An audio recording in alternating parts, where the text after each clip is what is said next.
Carolyn, I'm Kim Hilsenbeck. I am with Hays County. Welcome and thank you for talking with us. Delighted and honored to be a part of this with you, Kim. First, I want to be sure everybody knows I am a Hays County resident. I office and live in Dripping Spring.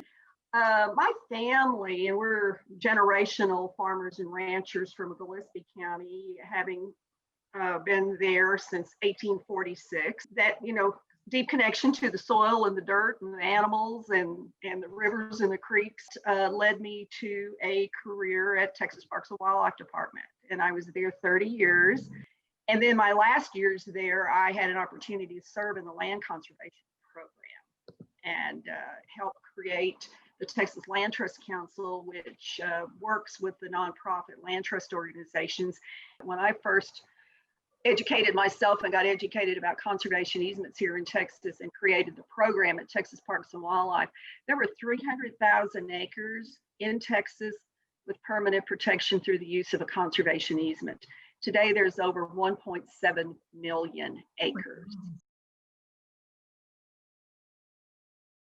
If it does. Never should we think of this as an anti-development movement, because really and frankly, if all of us that have some interest in land and water come to the table together, that's when the best outcomes for both conservation and development, I think, can happen.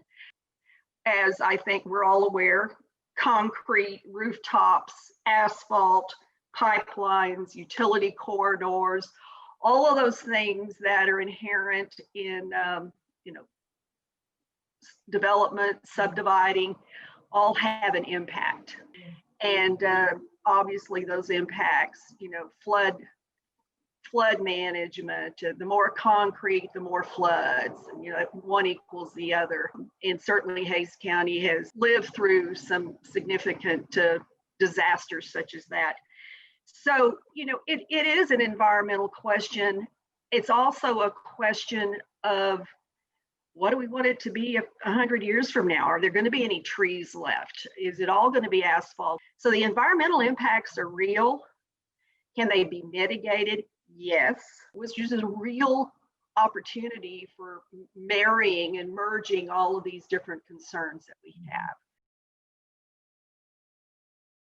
The most important thing, in my opinion, by thing, I mean the most important outcome is permanent protection of the land, stewardship of the land.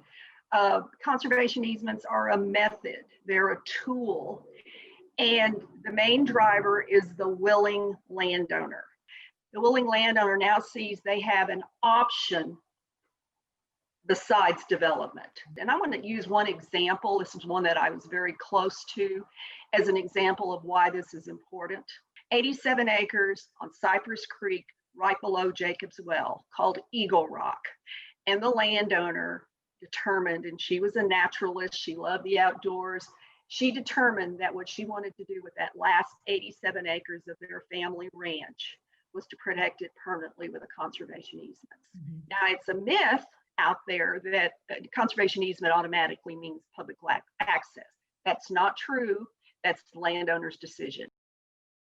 In the case of Cypress Creek and the owner of Eagle Rock, the property there, she said, the Eagle Scouts have always used it, or Boy Scouts have always used it for their camping. I want them to continue to be able to come out here. So see the benefit of that. That's obviously for water quality, for habitat, all of those things are outcomes. There's two parties to a conservation easement, and that's the private landowner and the holder of the conservation easement.